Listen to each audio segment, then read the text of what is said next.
Yes, we're normally a St. Louis Cardinals baseball show, but we've got puck on the brain as the St. Louis Blues dominated the Jets on Thursday night to climb back into the Stanley Cup Playoffs series. So we'll talk about that and the Blues' chances moving forward coming up on B-Schaeff Daily.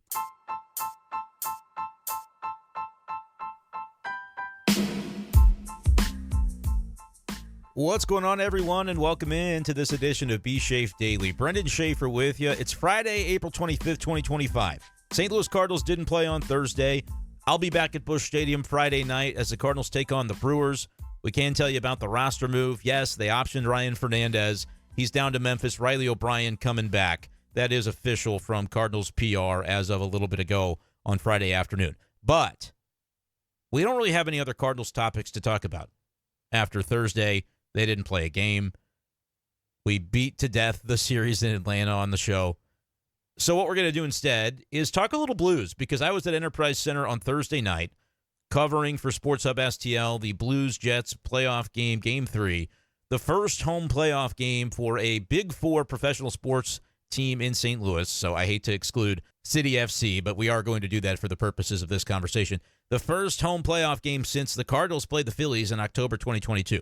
For a Big Four professional sports team in St. Louis. The Blues were in the playoffs earlier that season, or I should say earlier that calendar year in 2022, but it's been a long layoff, and last night that was evident at Enterprise Center as the building was rocking. If you were there, let me know in the comments, let me know with a like, let me know with a subscription to this channel right here on YouTube. Brenden Schaeffer, St. Louis Cardinals writer, it says, but I'm a jack of all trades. It had been a while since I had covered a Blues game.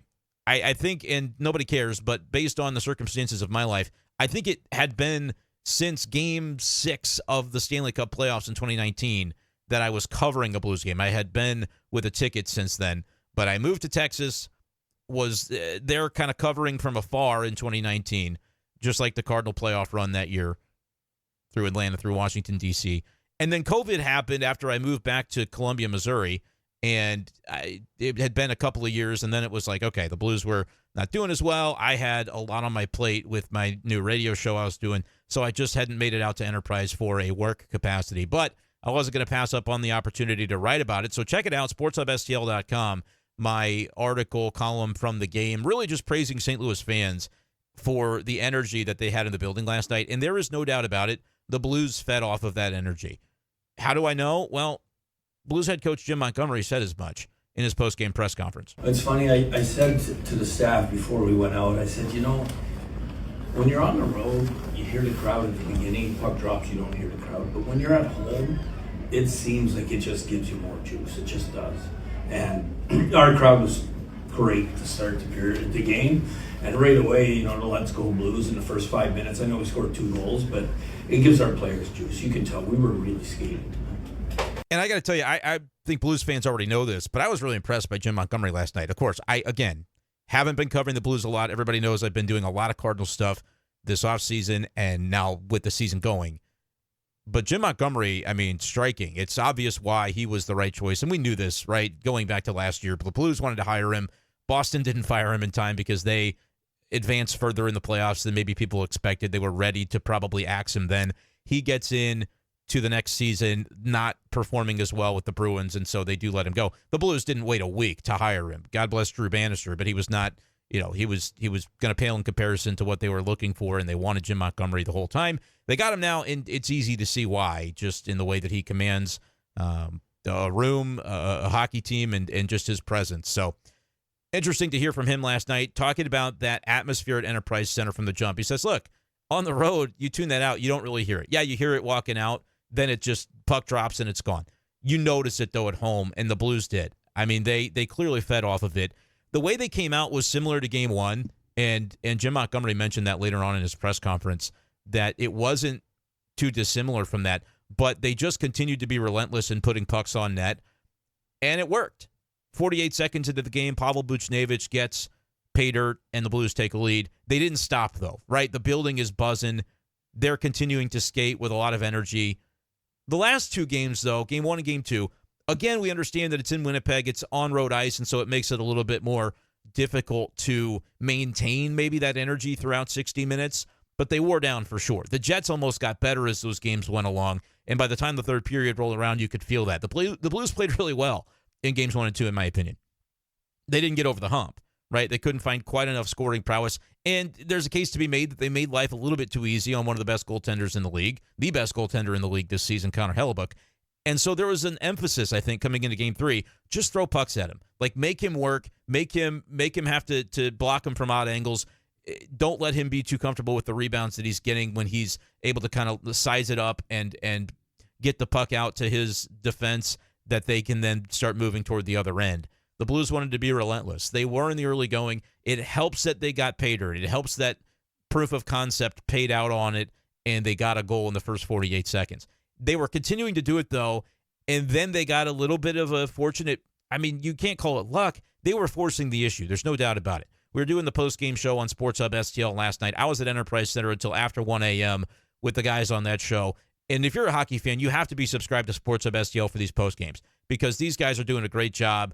Jacob and Thomas are hosting it. Myself and Ethan Hannaford jumped on, and we talked pucks for an hour and a half, whatever it was. It was a great time with a lot of Blues fans in the comments. So make sure you guys are subscribed to Sports Hub STL for that. Even if you feel like I don't need to hear more from Brenden Schaeffer than I do on B-Schaeff Daily, I'm tired of the guy, fine. But there's some great hockey stuff going on that you really need to be paying attention to if you're a Blues fan. So, that being said, we talked about it last night, talking about the fact that the Blues forced the issue early. It's not that the Jets coughed up this game and choked or anything. The Blues just absolutely took it to them. And by the time you establish that 3-0 lead, the rest of the game inherently has to go differently. Like, there's a script to a game like that. When a game goes back and forth, it's going to be a lot about 5-on-5 play and who can kind of find the edge there, or don't make stupid penalties and then the other team makes you pay for them with their power play.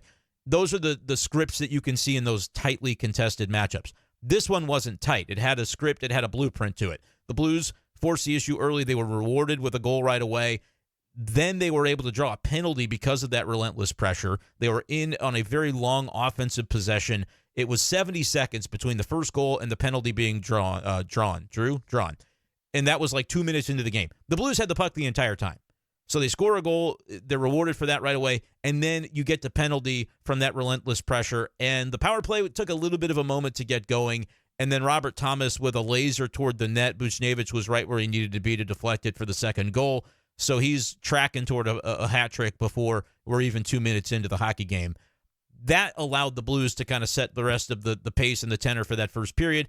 Montgomery mentioned it in that quote that we played there from his audio, the Let's Go Blues chant starting within the first 5 minutes. That kind of feeds into the way the Blues were playing.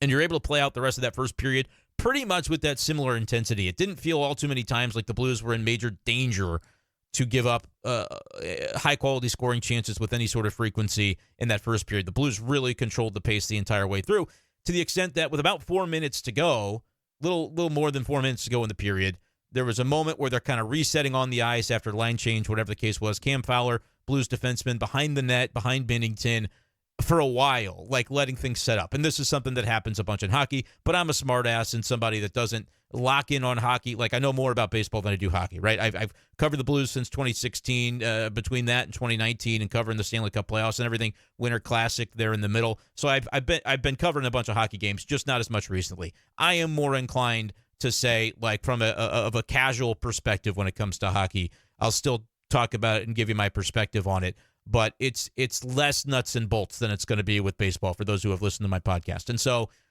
when I'm sitting there watching it behind the net, I know what's happening, but I also want to be kind of a smartass about it. And I say, well, 4 minutes to go in the period, yeah, I'd be content to just kind of hold it there for 4 more minutes too. Like, just wait it out. Blues win the period 2-0. You feel really good about things going into the room.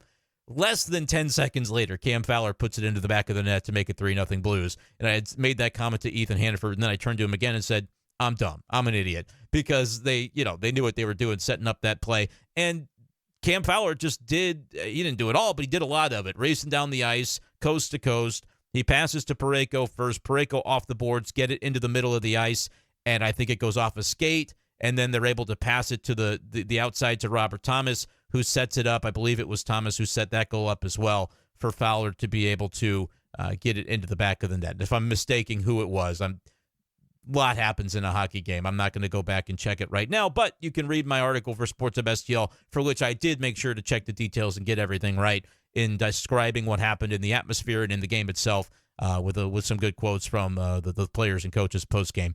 And by the way, you can still go back and relive the post game show from Sports Hub STL last night. I think I joined it with Ethan in about like 45 minutes in or so, give or take. You can scroll through if you just want to find the spot when all four of us were going back and forth after Ethan and I were covering the locker room and then the podium post game. Definitely go back and check that out if you want to. But the Cam Fowler play felt like such a big moment in the game because you know the 2-goal lead's the most dangerous lead in hockey, et cetera, et cetera. At any point, the Jets could have struck for their first goal, and then it changes the dynamic of what we see moving forward. It's an ebbs and flows momentum type of game. And if and when the Jets strike with their first goal, because you knew they were going to get one, they have too good of a hockey team offensively not to get their chances, and eventually one was going to find the back of the net. You're just kind of waiting to see how long can the Blues maintain this type of relentless pressure, because it's not going to be 60 minutes of this. It's just not sustainable. But if they can get a third goal before the game sort of ebbs back toward the Blues needing to play more of a defensive style, which was coming at some point, you knew that it was. If they can get that 3-0 lead instead of 2-0, it changes the dynamic of a lot of things. You can play not loose. You're not necessarily playing in a fashion that's going to lend itself toward Winnipeg getting back into the game more easily.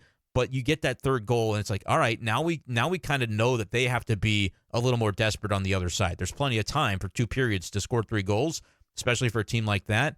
But they have that little extra sense of, like what just happened here if it's 3-0. If it's 2-0, game can change in a hurry. 3-0, you've got a little bit more time to adjust back to it when that push comes from Winnipeg. So that happening to late in the first period, and then the Blues, again, there were moments down the stretch of that first period where the Jets, they get that goal and make it 3-1. Then suddenly you're feeling a little bit different going into the room, only up 2. And it feels silly to say because anybody at the beginning of that game would have taken a 2-goal lead after the first period. But you didn't know it was going to start off with a flashbang the way that it did. And so once that happened, it's almost incumbent upon the Blues to not let hope kind of creep into the conversation for Winnipeg. You just don't want to let that happen too soon, too early. And the Blues did. They did a great job of making sure to end that period 3-0, just controlling the puck, not giving up chances. They hit like hell. The hits that were applied in that first period especially, they were just flying around and making sure to finish plays, and that clearly was an emphasis for the way that Blues coach Jim Montgomery wanted to see them play and come into the game and have that happen in the fashion that it did. It was really important that we got rewarded for what we thought was, playing a North game, simple hockey, and it's a win. Got us back in the series. We got to move on to the next game. The first period of this game was very similar to the first period in Winnipeg of game 1. I thought that we were on our toes, moving north and finishing checks. I thought we finished a lot of heavy checks. Kind of wish we were playing in 2 nights. That's when the benefit comes. But we'll regroup and we'll get ready for Sunday at noon. It was just very clear that they wanted to play that style where they wanted to kind of punish the Jets a little bit. They've got some guys that are injured that are, we'll see potentially who among that group may come back later on in the series. But you kind of get them on their heels the way that the Blues were able to, and that they bullied them. I mean, they really did. The Blues bullied the Jets in the first period to where when that push came in the second, which it was inevitable that it would, you were able to do it from a position of such strength that it just gave the Blues that inherent advantage. We'll talk about that a little bit because, as I said, the second period was going to be different. It has to be. It starts to set up as like chapters within a game. If the first chapter goes the way that it does for the Blues, somewhere, somehow, the Jets make their push. Like the Blues weren't going to then have another 3-0 period in the second where they controlled the puck the entire time. Inevitable. It's hockey. There just was no way that it was going to play out that way. We see the ebbs and flows.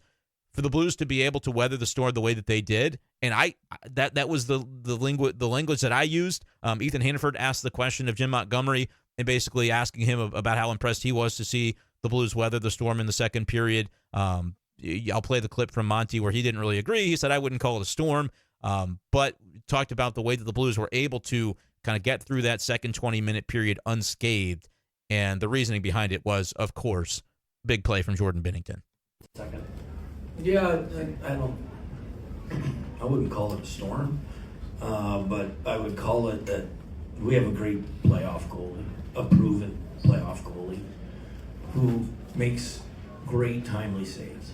And that allowed us to maintain that 3-0 lead. They did push, but I thought we protected the net front really well. They're going to get their chances. They're a good offensive hockey team. But I thought that we limited those even in the second when we weren't as good as we were in the first. Winnipeg's too good to get bullied for 20 more minutes like that after they just got absolutely ridden roughshod in the first period. There's just no way it was going to play out the same way. So when that happens, and he says, we weren't as good in the second, but weathered the storm. He didn't call it a storm, but he also credited Jordan Binnington with kind of keeping them where they were, because there were a lot of opportunities for the Jets' power play in the second period. That's the most effective, most efficient power play in the NHL this season, and they came up empty in that period. It started about 6 minutes in. The Blues actually drew a penalty. And you're thinking, that's good, because the first 6 minutes or so, you're kind of going, you're on edge. You're going, all right, this game has shifted clearly. The Jets have more puck possession, more time in the offensive zone. They're going to get one. Like, if they get one, it's going to change everything, right? You're in a position of strength, but you're the underdog. You're the eight seed. I know it's not technically the 8 seed, but you're the last wild card facing the top points earner in the NHL for the season, the President Trophy winner. And so you're kind of just waiting for the other shoe to drop. The way that it did, honestly, in Game 1. Blues had a lead for a while. The other shoe dropped, they lose it. The Blues played really well in Game 2. They were playing even. Give up a goal in the third period. You're not able to kind of mount that comeback to make it a game or send it to overtime. You're waiting for that other shoe to drop, even though things are going so well for the Blues after the first period. 6 minutes in, you draw that penalty. That's really where I'm like, okay, this is a spot where the Blues can really kind of punch this thing home and kind of wring any of the hope that the Jets might have in this contest out of it. But then 12 seconds later, I think it's a questionable hooking call on Robert Thomas, but it ends up negating the man advantage. You're playing 4-on-4 for a while. Not a real power play for the Jets. They only had about 12 seconds worth at the end of it. I'm not even sure they had the puck during that portion. No goals scored or allowed during the 4-on-4. The Blues actually had, I thought, a pretty good push during the 4-on-4 where they might have been able to shake something loose and still score despite losing the man advantage, and it's just a 4-on-4 situation. But they get through that spot, and that's when you just started to commit a few too many penalties. But again, ebbs and flows, it was inevitable to happen that way. The refs maybe helped out a little bit, but I think Fowler might have had one. There's a couple more in the period where the Blues had to be on the penalty kill for a number of times in that frame. Midway through the period, the penalty kill that was marked by the incredible save by Jordan Binnington, which had to be reviewed, and the review lasted almost longer than the period itself. It was crazy. It was that's hyperbole, but it was crazy how long the review actually lasted.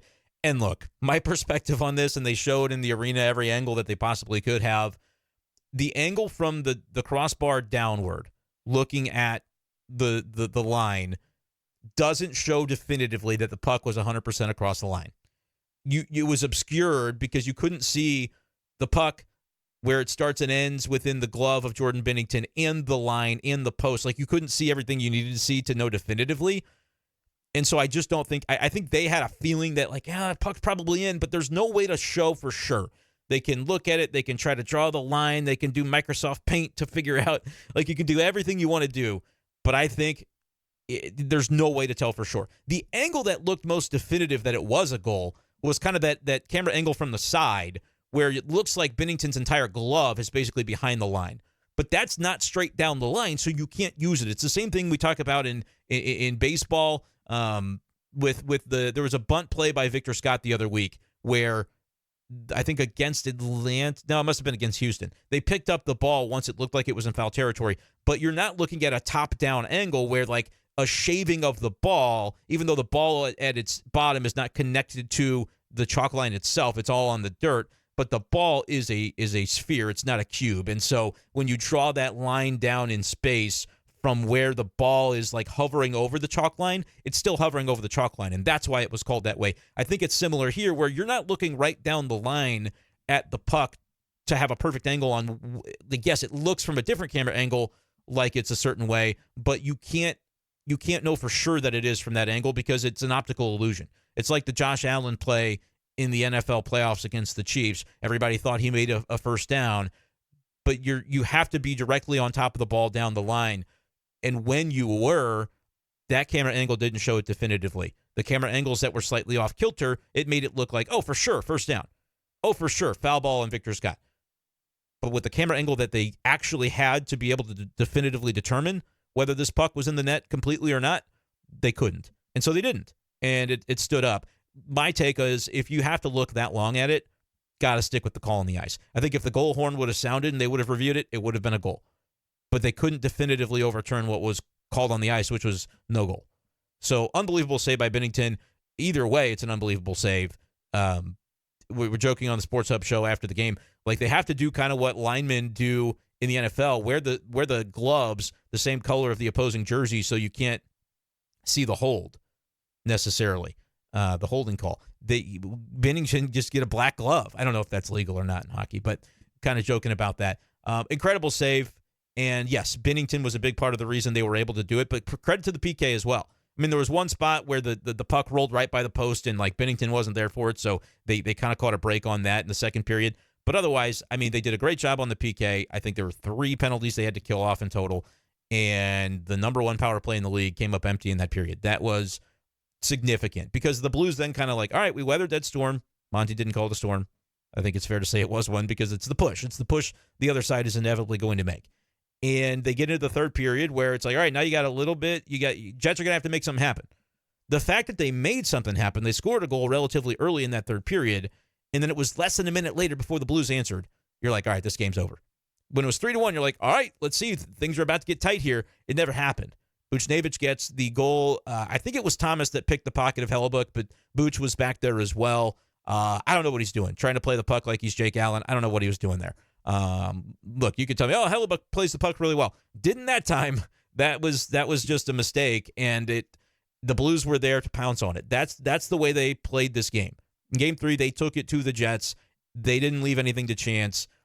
They finished plays. They finished checks. They finished in every regard that you could hope to see. Buchnevich gets the goal. I'm pretty sure I saw video evidence of him doing like basically a take off the hat and throw it celebration after that third goal. They pick the pocket of Hellebuck. He just wraps around and puts it into the vacated net. I thought that was what the celly looked like in the video that I saw on Twitter. After the game, every writer that's trying to write, the masterpiece story on this game, like the beat writers like Jeremy Rutherford, asking for his interpretation of, what was it like to score that hat trick. Hockman is like trying to get him to be eloquent, and he's not, he's that kind of stoic nature of Pavel Buchnevich, doesn't, wants to defer to the team, doesn't want to say a lot about himself and heap praise on himself. And JR even asked it in a way that was like, you started the season as a center. It took you a while to move back out to the wing, and you started scoring goals again, ended up with a 20-goal season, and here you are, 3 goals. It's a hat trick in the playoffs. What's it mean? He's like, no, I don't really think about that. It's more about the team. You're just like, come on, man.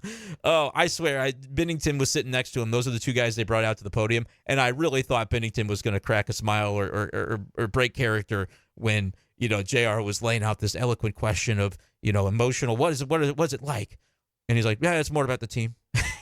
Benowitz, he kind of did that thing where you scratch your nose and you're trying to play it cool. But I feel like he thought it was funny. I thought it was funny, even if I'm misreading Binnington's face in that situation.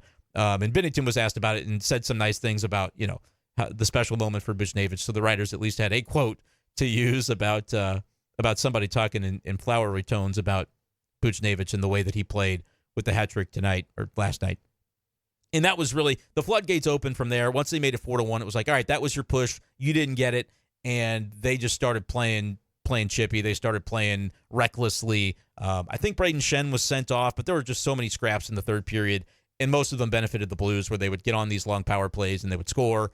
And you had Toropchenko score, Kyrou scored, Parayko scored, 7-2 the final. Ended up being just a complete demolition, a blowout.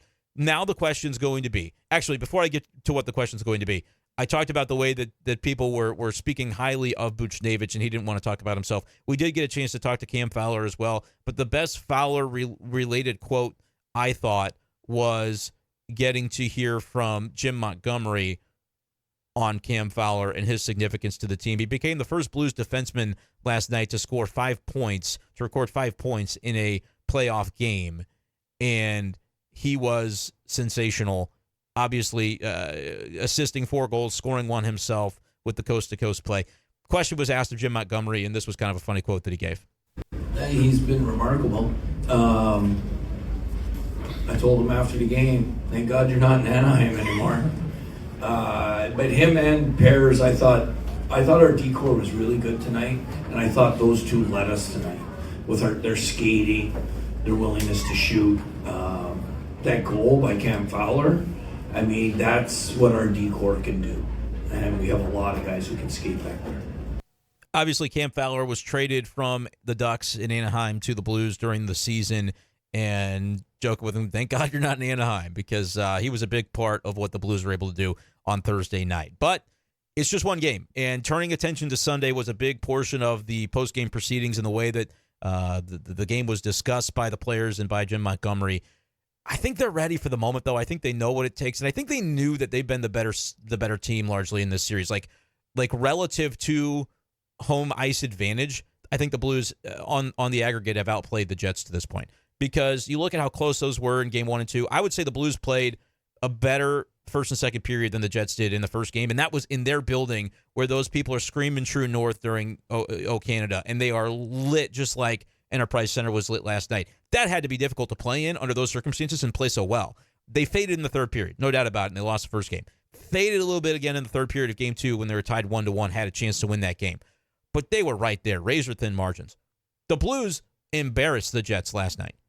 Like, the Jets did not, it's not that they played terribly, they didn't play well, they lost 7-2, but the Blues embarrassed them based on what the Blues did. And so to be able to up their game, like we saw the Jets benefit from the home ice in the first 2 games. Like the building was behind them and they won some close, hard-fought hockey games.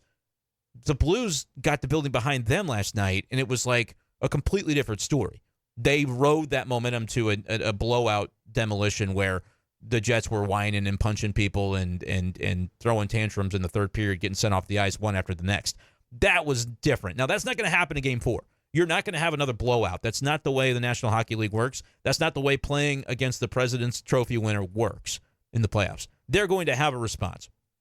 They might add another player to their lineup that had been injured that's going to find his way back, because now it's like, all right, this is really a series. We got to take this as seriously as possible, right?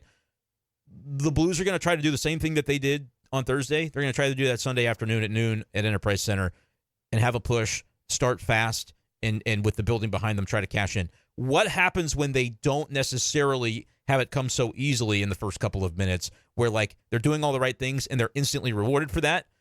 If they're not instantly rewarded for it in Game 4, what happens? That's going to be what I'll be looking for when the game opens up on Sunday afternoon at Enterprise Center. I'll be in the building again.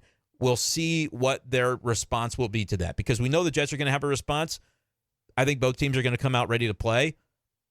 Obviously, you don't want to give up an early goal. You want to kind of maintain puck possession. But when they don't score, do they maintain that until they score, or does it turn into a different style of game?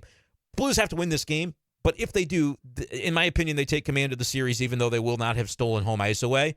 I just think if they're able to win a close game, I'll take another 7-2. But if they're able to win a close game in Game 4, I think that would actually be more telling about what they're able to do going back to Winnipeg and maybe trying to get over the hump in a close game there.